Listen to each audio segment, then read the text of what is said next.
Olá, turma, tudo bem? Hoje vamos fazer o simulado do Enem da disciplina de Biologia. Eu escolhi algumas áreas do conhecimento a qual a gente discutiu na sala para a gente ver algumas questões como elas podem ser cobradas no Enem. Vamos dividir esse simulado em duas etapas. Na primeira etapa, vocês vão tentar responder as questões, então vou fazer a leitura e dar as opções, e aí nesse momento você pode pausar para ler a questão com mais atenção e em seguida vou fazer o comentário e dar o gabarito da questão, ok? Vamos lá. A primeira questão é uma questão de citologia. O esquema representa um experimento feito com células do protozoário Amoeba proteus. Nele, um grupo de células foi tratado com uma droga citocalasina B, enquanto outro grupo não foi tratado, servindo como controle. O formato e o movimento das células tratadas foram comprometidos. E aí tem a imagem representando a o grupo que foi controle e o grupo que foi tratado.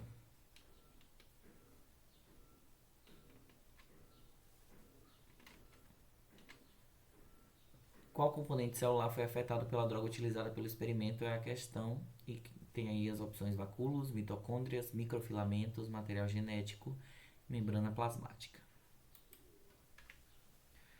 A ricina, substância tóxica extraída da mamona, liga-se ao açúcar galactose presente na membrana plasmática de muitas células do nosso corpo, sendo internalizada por endocitose.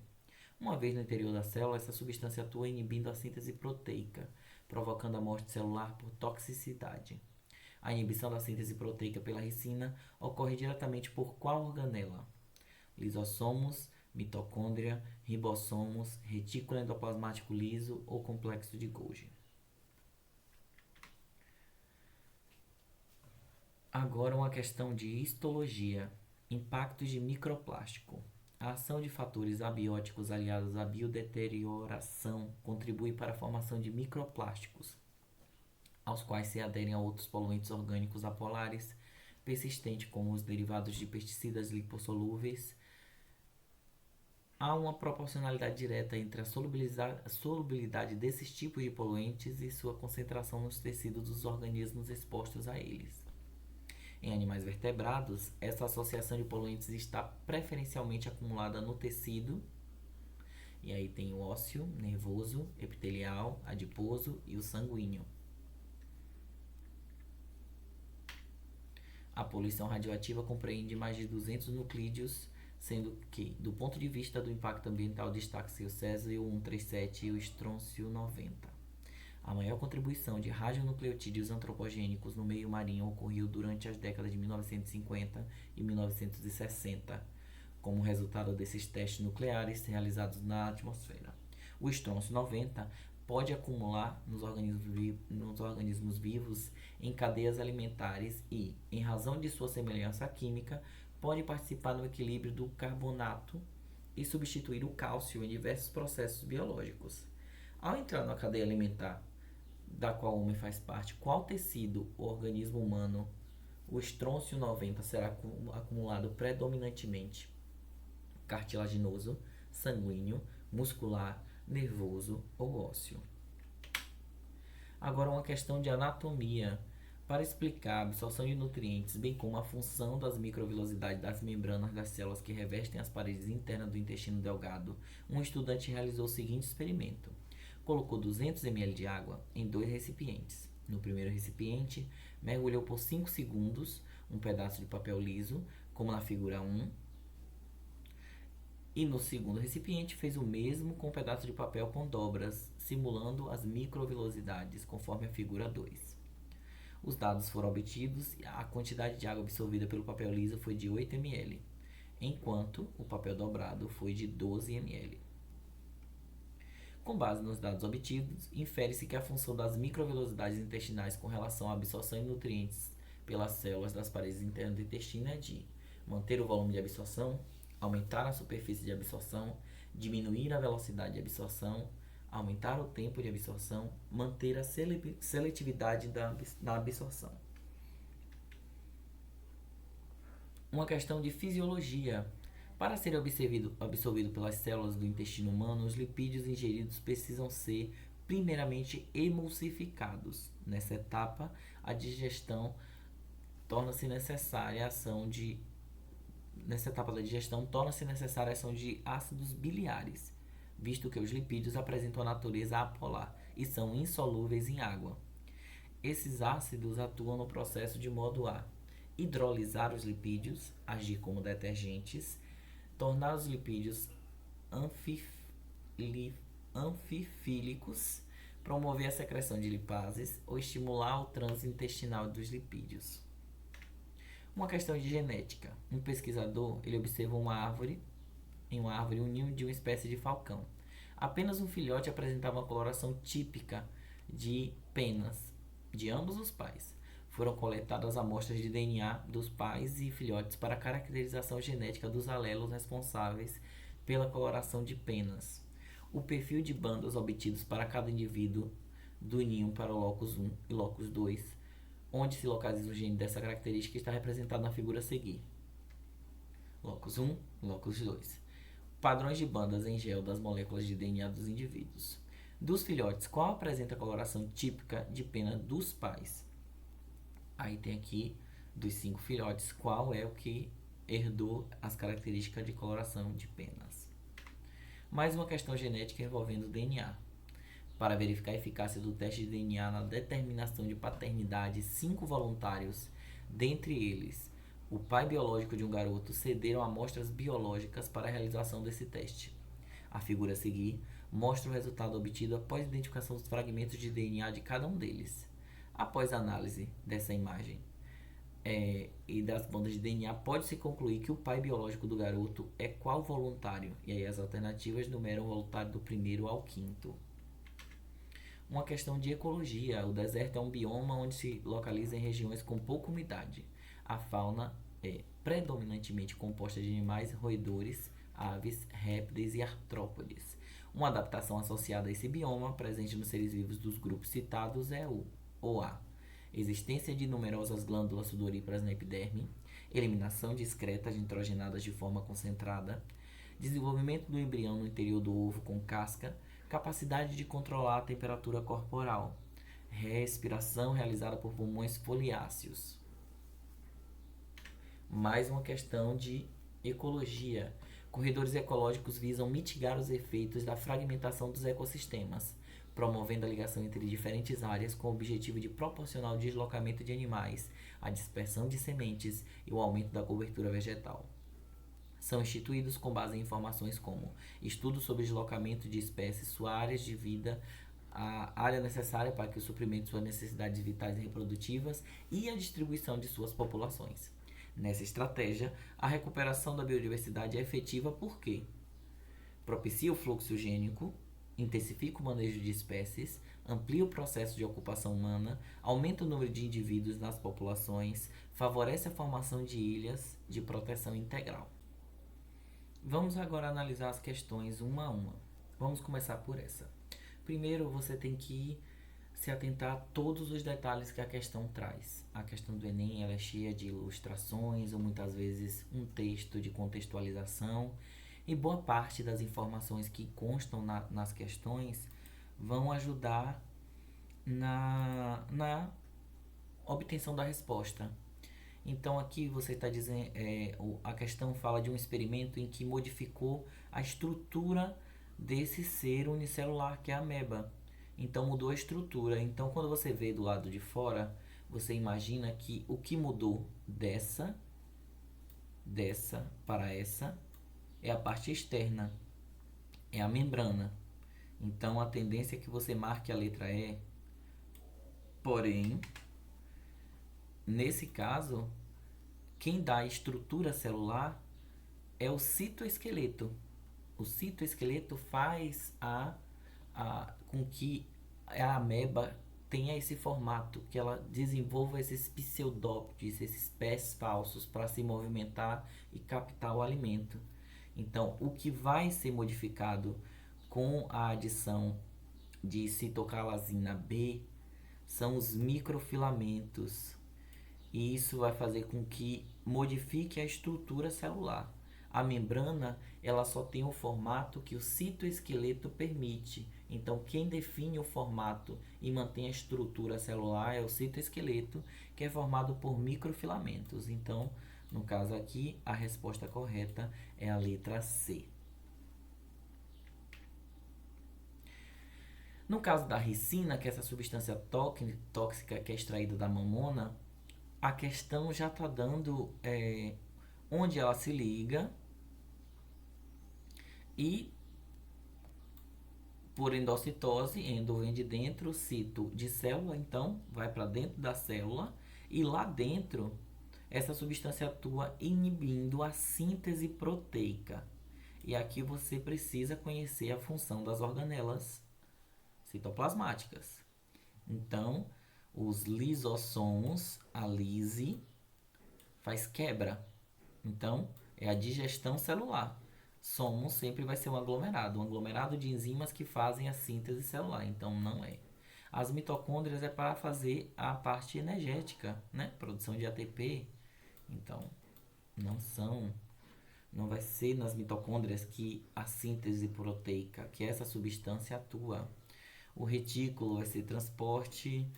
O complexo de Golgi vai ser criação de vesículas. Então, só sobra aqui, ó, os meus ribossomos, que são as organelas celulares que estão responsáveis por fazer a síntese proteica. Então, a partir do momento que a ricina entrar dentro da célula, ela vai paralisar a síntese proteica. E essa síntese proteica vai atuar sobre a organela que realiza essa função, que são os ribossomos. Aqui tem um texto bem claro que está falando sobre microplásticos e ele dá uma informação de lipossolúveis, derivados de com derivados de lipossolúveis. Então, esses poluentes apolares persistentes como derivados de lipossolúveis. Então, há uma proporcionalidade direta entre a solubilidade desses tipos de poluentes e sua concentração nos tecidos orgânicos expostos a eles. Então, esse pesticida lipossolúvel tem uma característica que esses microplásticos têm afinidade. Então, eu vou pensar em um tecido, associação de um tecido, que vai ter maior afinidade por esse microplástico, a formação de microplástico, já que a característica lipossolúvel ela é importante para essa ligação.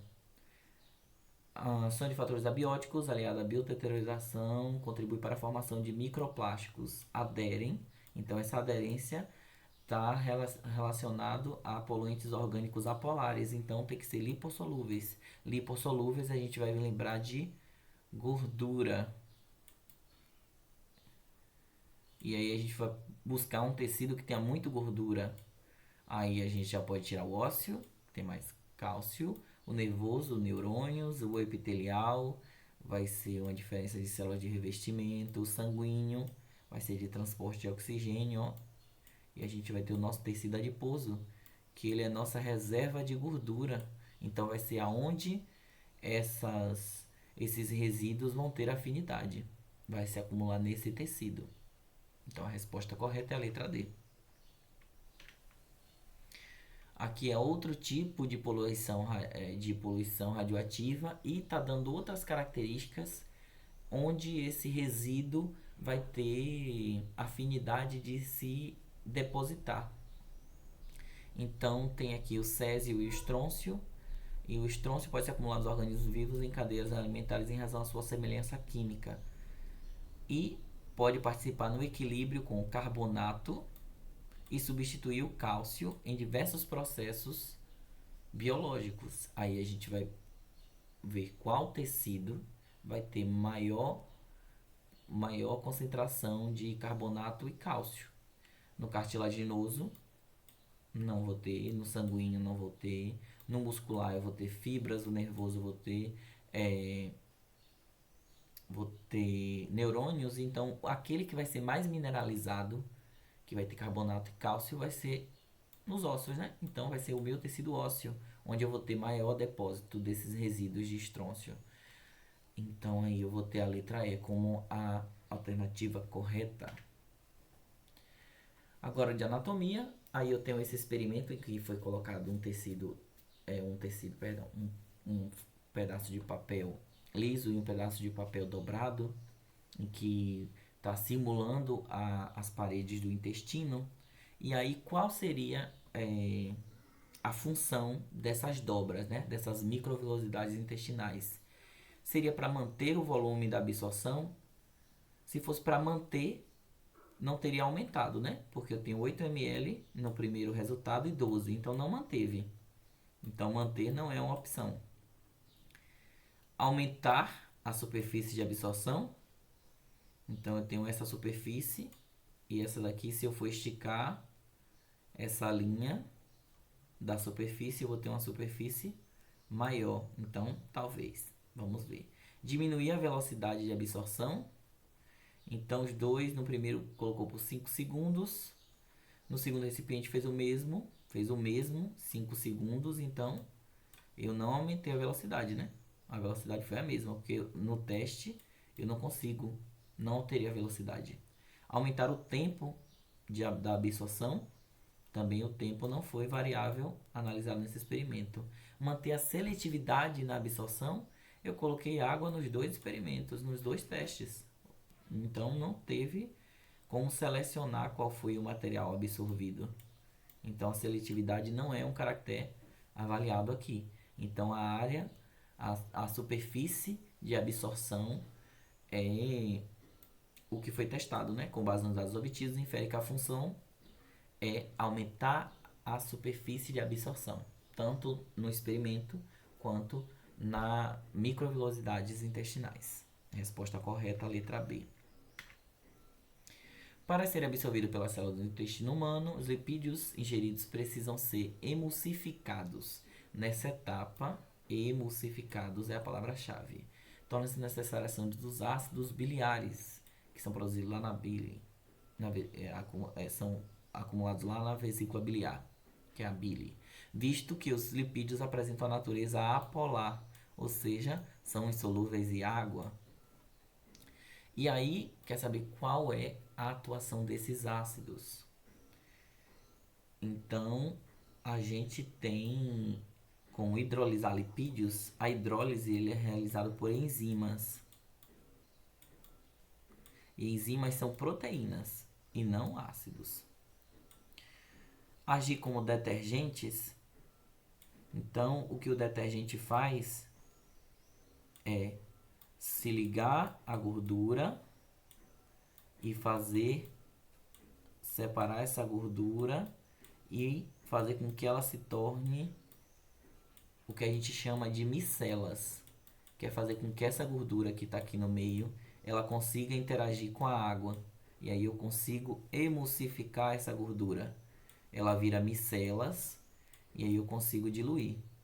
Então, exatamente aqui a gente acaba encontrando a resposta, porque para emulsificar a gordura, você cria micelas, então você cria regiões em que você consegue botar uma substância que emulsifique e que torne solúveis em água a partir dessas micelas, né? E aí os ácidos não promovem e nem tornam lipídio nenhum outro tipo de reação, não promove secreção de lipase e também não estimula o trânsito intestinal. Ele atua diretamente em cima do lipídio, fazendo como o detergente faz, produzindo micelas e tornando esse lipídio solúvel em água pela adição dessa substância. Então, os ácidos biliares eles agem como se fossem detergentes. Resposta correta, letra B.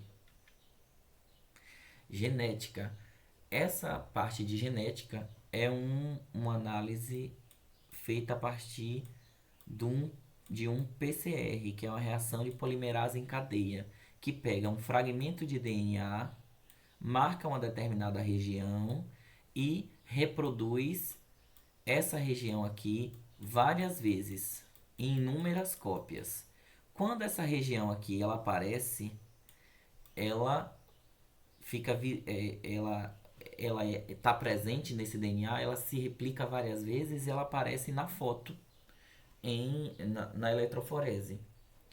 Cada bandinha dessa aqui é a região do DNA que apareceu, ou seja, está presente a região de interesse. E aí a questão vai dizer qual é a região de interesse.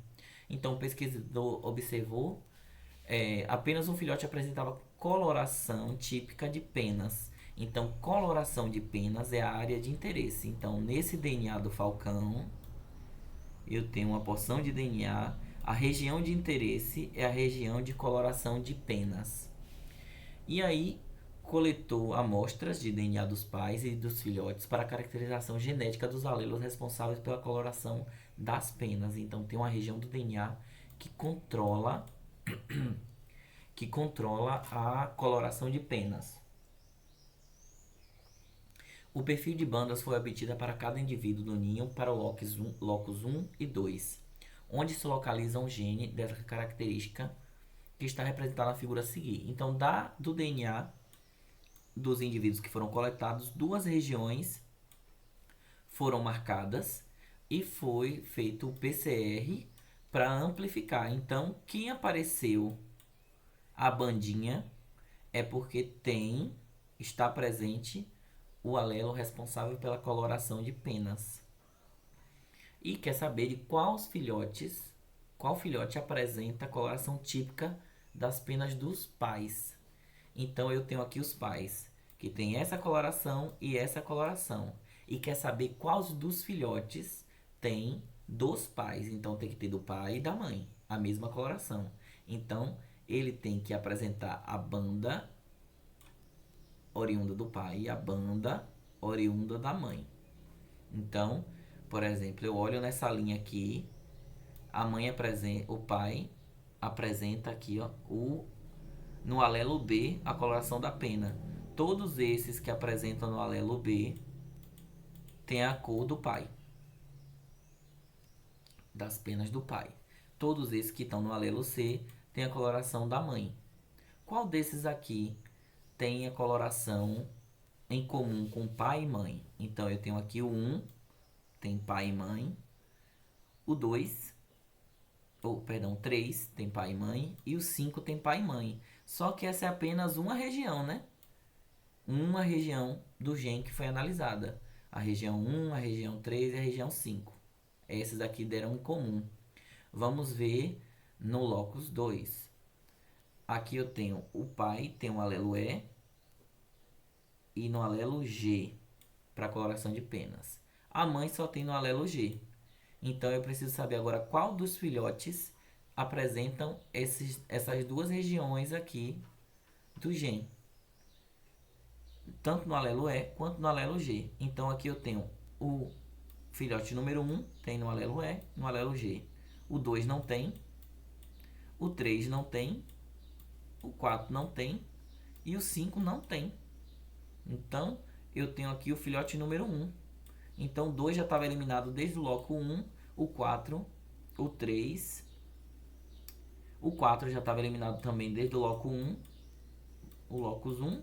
Então, sobrou 1, 3 e 5. Só que no locus 2, eu vou ter aqui apenas o 1, que compartilha a cor das penas com pai e mãe. Então, aqui agora eu consigo saber que a resposta correta é 1, porque apenas o filhote 1 tem a região do gene semelhante ao pai e à mãe. Para teste de paternidade, também é realizado o mesmo PCR, que é essa reação de polimerase em cadeia. Só que dessa vez foi usado como referência o DNA de um garoto. O DNA do garoto foram realizados amplificação de diferentes regiões do gene do garoto e comparado com a mãe e comparado com os possíveis voluntários para saber quem é o pai biológico.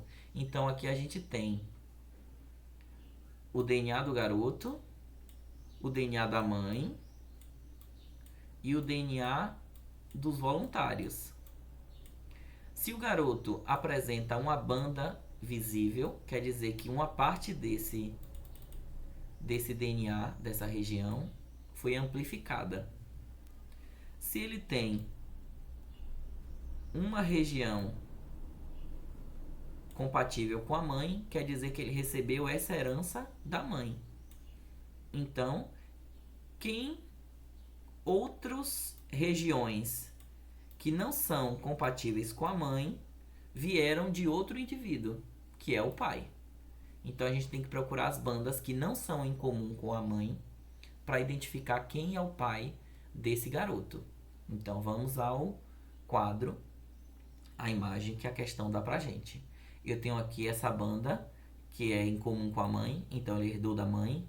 Essa banda que ele herdou da mãe e essa banda que ele herdou da mãe.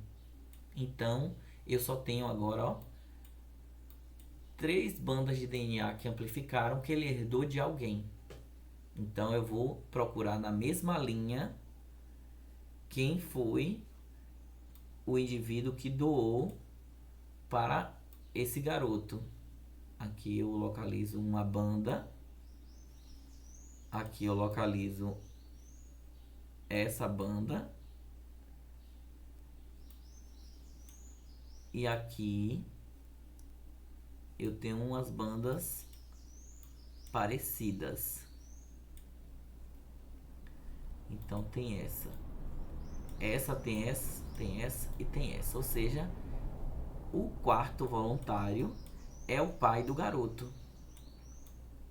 Porque eu tenho 3 regiões do DNA que são compatíveis, que têm relação com o DNA do garoto e não tem relação com a mãe. Ou seja, esse garoto é produto da soma do DNA que a mãe doou para ele e que o pai doou para ele. Perceba que aqui eu tenho um segundo com alguma semelhança.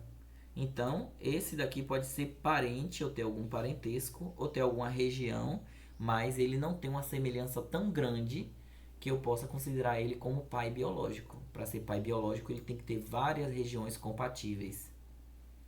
Então, eu consigo determinar aqui que a letra D é a resposta, que é o quarto voluntário. O deserto é um bioma que se localiza em regiões com pouca umidade. Então, quer saber de adaptação da fauna para pouca umidade. E aqui cita roedores, aves, répteis, artrópodes. E aí quer saber quais são as adaptações que estão associadas. A numerosas glândulas sudoríparas na epiderme. Então, você perder água no deserto é desvantajoso. Então, você não tem nenhuma adaptação ligada a perder água. Porque perder água é você não sobreviver. Então, existem numerosas glândulas sudoríparas, não é uma adaptação vantajosa. Mesmo que alguns desses você não conheça, saber que ter glândulas para perder água é uma desvantagem. Então, não é uma opção.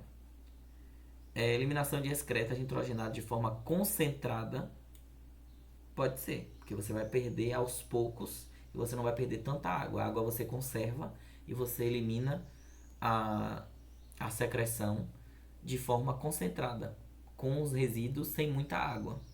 Mas vamos ver as outras. Desenvolvimento do embrião no interior da casca do ovo, interior de ovo com casca. E aí você está pensando nas possibilidades, né? Deu aqui como roedores. Roedores são mamíferos, não tem ovo. Então essa não é uma adaptação para todos. Para aves, répteis, artrópodes e os roedores. Capacidade de controlar a temperatura corporal. Alguns não têm essa capacidade de controlar a temperatura corporal, como os répteis, por exemplo. A respiração realizada por pulmões foliáceos também não. Existem diferentes tipos aqui de respiração, artrópodes, répteis, aves e roedores.